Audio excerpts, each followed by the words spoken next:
चौथे चरण की वोटिंग की प्रक्रिया इस वक्त देश भर में चल रही है और हम इस वक्त दिल्ली के नजफगढ़ में मौजूद हैं और यहाँ पर श्रीनगर लोकसभा कॉन्स्टिट्यूएंसी के लिए जो कश्मीरी माइग्रेंट्स हैं वो वोट कर रहे हैं, क्योंकि इलेक्शन कमीशन ने स्पेशल इंतजाम किया है और दिल्ली में 4 बूथ बनाए गए हैं जहाँ पर जो कश्मीरी माइग्रेंट्स हैं वो अपनी कॉन्स्टिट्यूएंसी के लिए दिल्ली में रहते हुए वोट कर सकते हैं। तो यहाँ पर कुछ लोग हैं अभी मतदान करके आए हैं, अपना निशान दिखा दीजिए वोटिंग का। ये इनसे जानने की कोशिश करते हैं कि किन मुद्दों को ध्यान में रखते हुए इन्होंने अपना मत डाला। क्या नाम है सर आपका? मेरा नाम सुनील काचरू है और हम बहुत ही थैंकफुल है गवर्नमेंट के जिन्होंने अभी ये इंतज़ाम हमारे लिए किया था। अभी हम गुड़गांव से आए तो हमें 20 मिनट लगे थे। So national highway is like something, हम किसी दूसरे देश में चल रहे, तो 20-25 मिनट में हम यहाँ पे पहुँच गए और हमने अपना मतदान दिया। तो हमने वोट उसी को दिया है जो भारतवर्ष को प्रगति की ओर ले चले। तो यही हमारा बेसिक, जो भी कोई भी पार्टी है, हमें कोई ऐसा नहीं कोई स्पेशल पार्टी है जो प्रगति की ओर भारत देश को लेगा, तो हमने उसी को वोट दिया है। और हम यहाँ पे 20 मिनट लगे, तो जो पहले 3 घंटे लगते थे, तो वो प्रगति कैसी दिख रही है जो अभी नेशनल हाईवे से एक्सप्रेस द्वारका एक्सप्रेस से आए हैं। तो बहुत बहुत धन्यवाद गवर्नमेंट का कि उन्होंने हमारे लिए यहाँ पे ऐसा सिस्टम बना के रखा। डेवलपमेंट जो है वो एक मुद्दा रहा। मैं कश्मीरी कम्युनिटी के कुछ लोगों से हम लोग कल भी बातचीत कर रहे थे, उनका कहना था कि वो एक विजन तलाश रहे हैं सभी पॉलिटिकल पार्टीज में कि आप लोगों के रिहैबिलिटेशन की कोई बात करे। तो क्या ये एक मुद्दा रहा होगा आप लोगों के ध्यान में वोट करते वक्त? क्या नाम है आपका? मेरा नाम संजय भट्ट है। हाँ, ये भी बिल्कुल मुद्दा रहा है। फर्स्ट तो डेवलपमेंट था, दूसरा रिहैबिलिटेशन का था। तो हमारा ओवरऑल ये देख के कि कौन हमें सपोर्ट कर रहा है, कौन डेवलपमेंट के साथ है, तो वो हमने दिमाग माइंड में रख के वोटिंग करी है अपनी। आपने एज अ वुमन क्या सोचकर वोट किया? यही सारा कुछ की डेवलपमेंट, हर एक चीज़ जो हमारी रिहैबिलिटेशन वगैरह का। और यहाँ जैसे मेरे भाई साहब ने अभी बताया कि यहाँ तक आने में वो जो रोड्स थी ना, इतनी वाइड और इतनी सुंदर, मतलब हमें यहाँ तक आने में सिर्फ 20 मिनट लगे हैं, जो वही डिस्टेंस ट्रैवल करने में हमें कितना टाइम लगता पहले। और सबसे ज़्यादा तो इस चीज़ के लिए क्या उन्होंने हमारे लिए ये, मतलब हम अप्रोचेबल था कि हम यहाँ तक आए, गुड़गांव से हम यहाँ आए, तो कश्मीर जाना तो पॉसिबल नहीं था, बट हमने अपना वोट यूज़ कर लिया। हम यहाँ आके अपना वोट दे दिया हमने। 370 के एब्रोगेशन के बाद पहली बार आप जनरल इलेक्शंस हो रहे हैं, मतदान हो रहा है, आपको क्या लगता है क्या इसका ओवरऑल असर रहा होगा, क्या इम्पैक्ट? तो मैडम 370 तो बहुत ही एक ऐसा था कि जिसमें बहुत ही एक डिफरेंस थी। हाँ, तो वो हिस्टोरिक एक चेंज था। उसके लिए तो पूरा अभी यूनिवर्सल है, ग्लोबल इंडिया है, तो आप कहीं भी जाइए, कहीं भी कैसे भी। और वहाँ भी अभी कश्मीर के साथ भी ये कनेक्टिविटी बनी है, ताकि यहाँ के लॉज एवरीथिंग जो यहाँ की डेवलपमेंट है वहाँ के लिए, जो वो भले किसी भी रिलीजन से हो, हर एक के लिए वहाँ पे ऐसी डेवलपमेंट है और वो इंटीग्रेटेड हुआ है भारत के साथ। सो दैट मतलब उसका पॉजिटिव असर पॉजिटिव असर इज, अभी हर एक के पास वहाँ जॉब है, they are happy, everyone is happy. So अगर हैप्पीनेस है तो डेफिनेटली देश भी अपना ये करा, गवर्नमेंट भी अपना काम करा। So that is so this was a cut off, now that bridge is. अगर श्रीनगर की हम बात करें तो वहाँ पर बीजेपी ने अपना कोई कैंडिडेट नहीं उतारा है, तो आपको क्या लगता है वहाँ पर किसका पलड़ा भारी होगा? क्या इस पर कुछ कहना चाहिए? अभी बोलना मुश्किल रहेगा, बट ठीक है, आने वाले टाइम में आप देखोगे बीजेपी हर जगह आपको दिखेगी। अभी इस टाइम पे नहीं है, बट आने वाले टाइम में दिखेगा। आने वाले टाइम में वहाँ पे भी हमें देखने को मिल सकता है। तो 370 के एब्रोगेशन से खुश हैं लोग, क्या इसका पॉजिटिव असर अगर चुनाव में देखा जाए तो पॉजिटिवली तब्दील होगा? बिल्कुल बिल्कुल होगा, इसका होगा। बहुत पॉजिटिव अप्रोच है, होगा। तो आप यहाँ पर सुन रहे थे, अभी वोट करके आए हैं नजफगढ़ में दिल्ली में, और कहना है कि जो मुद्दा है, मेन मुद्दा है वो डेवलपमेंट है।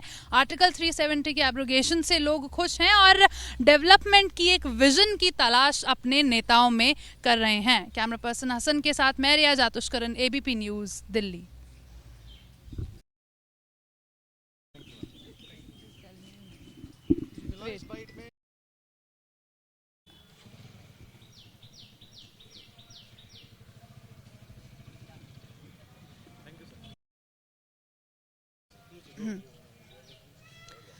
दिल्ली के नजफगढ़ में इस वक्त हम मौजूद हैं और इलेक्शन कमीशन का इंतज़ाम कुछ ऐसा है कि जो कश्मीरी माइग्रेंट्स हैं, क्योंकि आज श्रीनगर में वोटिंग है श्रीनगर लोकसभा कॉन्स्टिट्यूएंसी के लिए, वो लोग यहीं से अपने मतदान का, अपने अधिकार का इस्तेमाल कर पा रहे हैं। कुछ लोग हैं अभी वोट कर आए हैं, उनसे जानने की कोशिश करते हैं किन मुद्दों को ध्यान में रखा। सर, सबसे पहले तो अपना जो निशान है वो दिखा दीजिए, अपना वोटिंग का जो निशान है। क्या नाम है आपका? कुलदीप साहब। कुलदीप जी, आप अभी गए, आपने अपने मतदान किया, तो ज़रूर कुछ ऐसे मुद्दे रहे होंगे जिनको ध्यान में रखा होगा आपने, क्या कहना? नहीं, मुद्दा कोई नहीं है। हमने for the development of the Kashmir किया है वोट इस वक्त, और इलेक्शन कमिश्नर के हम शुक्रगुजार है कि उसने हमारा यहाँ एक बूथ दे दिया कश्मीरी पंडितों का। यहाँ 300-400 घर रहते हैं। आपने किन मुद्दों को ध्यान में रखकर वोट किया? बस हमें वापस कश्मीर चाहिए, सिंपल में हमें अपना कश्मीर चाहिए वापस। हमें ऐसा कुछ फार्मूला बनाओ जिससे हम कश्मीरी माइग्रेंट वापस आ जाएं। हमें और कुछ नहीं चाहिए, हमें वापस रिटर्न ऑफ कश्मीरी माइग्रेंट्स, और कुछ नहीं चाहिए हमें। हम मोदी जी से अपील करते हैं कि हमें वापस कश्मीर किसी प्लान के तहत वापस भेज दीजिए, हम रेडी है। हाँ, बस यही, हम वापस जाने के तैयार हैं। ऐसी पॉलिटिकल पार्टी है क्या, कोई ऐसा कहीं आपको विजन दिखता है राजनीति में जिन्होंने ये प्लान किया हो कि आपको वापस भेजा जाए? अभी तक कुछ नहीं दिखाई दे रहा है, अभी तक तो कुछ नहीं दिखाई दे रहा है। अभी तक कोई विजन आपको नहीं, कुछ नहीं, बस वोट डाल रहे हैं, उसी से पता लगेगा हमने डेवलपमेंट के डाल दिया, डेवलपमेंट हो जाएगा, जो बनेगा हम उससे वो करवाएंगे हमारे लिए। अभी डेवलपमेंट को ध्यान में रखकर वोट किया है, किसी से उम्मीद है कि हाँ ये हमारे वापस जाने के लिए? वो उम्मीद है, बीजेपी से है उम्मीद, रखेंगे भी, आगे भी रखेंगे बीजेपी से।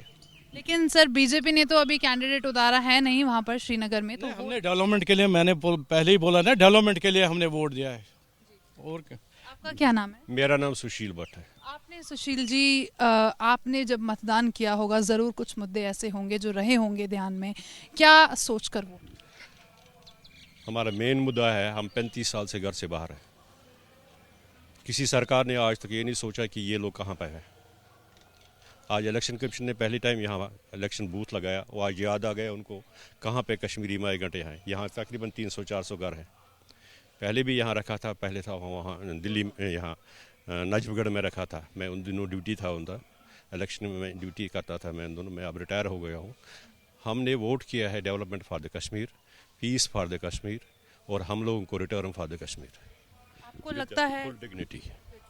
यस। आपको ऐसा लगता है किसी पार्टी का कोई ऐसा विजन हो, कोई प्लान हो, आपको नजर आता है जो ये पूरा राजनीतिक परिप्रेक्ष्य है उसमें कहीं कोई vision?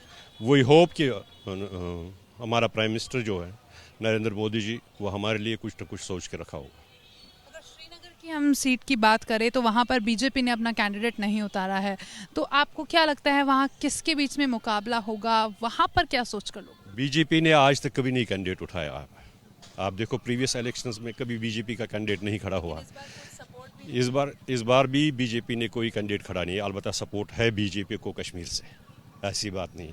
Not from Kashmiri pandits, from Kashmiri Muslims. They support BJP, they support Narendra Modi's development of the Narendra Modi. They support Narendra Modi. वो चाहते हैं कि नहीं यहाँ पे डेवलपमेंट हो जाए, जो आज तक यहाँ हुआ मारामारी वो ख़त्म हो जाए एक बार। जो कश्मीर में वहाँ के लोग भी चाहते हैं, वहाँ के मुस्लिम लोग भी चाहते हैं कि नहीं, जो हमारे कश्मीरी पंडित जो बाहर हैं उनको हम एक बार अपने घरों में वापस बुलाएं। हमारे घर जो वहाँ पे दर-बदर हो गए, मकान गिर गए हैं, हमारी ऑर्चर्ड्स वहाँ पे थे, लैंड थे वहाँ पे, सारे वहाँ पे बर्बाद हो गई 30-35 सालों से। वो भी चाहते हैं कि नहीं, ये एक बार अपने घरों पे आ जाए। वहाँ पे लोग भी चाहते हैं। वही होप कि मोदी जी हमारे लिए कुछ न कुछ सोच के रखा होगा, वो ज़रूर हमारे लिए कुछ न कुछ करेंगे। उसने इस देश के लिए इतना किया है, हमारे लिए भी कुछ न कुछ सोच के रखा होगा ज़रूर। थोड़ा टाइम उनको दे दीजिए। अगर हम पूरे राजनीतिक परिप्रेक्ष्य की बात करें तो 370 के एब्रोगेशन के बाद पहला ये जनरल इलेक्शंस पड़ रहा है, आपको क्या लगता है इसका कश्मीर में कैसा, क्या इसका एक पॉजिटिव असर देखा जाए वोटिंग के टर्म्स में, या लोग नाखुश हैं? 370 वाज अ टेम्परेरी था। हमारे कॉन्स्टिट्यूशन में पहले ही इसको टेम्परेरी रखा गया था। अब लोगों को गुमराह करने के लिए कश्मीर के लोगों को हमने 370 रखा है। कुछ नेता वहाँ के लोग थे जो कश्मीरी मुसलमानों के या कश्मीर के रेजिडेंट्स को, नेता को गुमराह कर रहे थे अपने वोट के चक्कर में।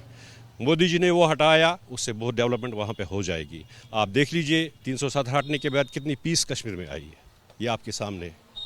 आज तक वहाँ पे गन नहीं चल रहा है, आज तक वहाँ कर्फ्यू नहीं चल रहा है जब से 370 हटा। पत्थरबाजी नहीं हो रही है अभी। हमारे बच्चे स्कूल नहीं जा पाते थे वहाँ पे, हर रोज़ कर्फ्यू, हर रोज़ कर्फ्यू, हर रोज़ कर्फ्यू।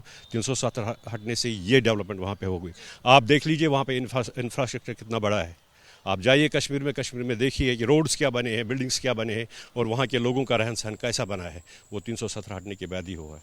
हमारे टूरिस्ट यहाँ ऑल ओवर इंडिया या बाहर के देशों के लोग भी मैक्सिमम यहाँ मेजॉरिटी इस साल वहाँ पे टूरिस्टों की गई है हमारे कश्मीर में, और उसका डेवलपमेंट वहीं पे हो गया ना, उसका पैसा वहीं पे आ गया हमारे कश्मीर में ही, तो उससे डेवलपमेंट तो हो जाएगी। वहाँ पर आपको क्या लगता है 370 हटने से इसका असर कैसा होगा, पॉजिटिव असर होगा वहाँ पर वोटिंग के टर्म्स में? नहीं, असर तो हो जाएगा। 370 जो हट गया तो बहुत अच्छी बात है वो। हम तो खुश हैं, सारे खुश हैं इसमें। उससे डेवलपमेंट हो गई है, बहुत हो गया। आजकल के कश्मीर की मकान देखो और नई मकान देखो, बहुत वहाँ उनकी तरक्की हो गई है। सब ने डेवलपमेंट की है। मोदी भी डेवलपमेंट कर रहा है, लेकिन मुसलमानों के लिए, हमारे लिए नहीं। अब होप करते हैं कि वो मोदी करेगा हमारे लिए कुछ। वोट है वो आप लोगों ने डेवलपमेंट के लिए वोट किया है, तो आप यहाँ पर सुन रहे थे, अभी अपना वोट जो है वो कास्ट करके आए हैं और कहना ये है कि डेवलपमेंट के लिए वोट किया है और एक उम्मीद भी करते आ रहे हैं कई सालों से कि उनका रिहैबिलिटेशन वहाँ पर हो, और ये उम्मीद अभी भी कश्मीरी माइग्रेंट्स की जारी है और उस उम्मीद को ध्यान में रखते हुए अपना मतदान यहाँ पर कर रहे हैं।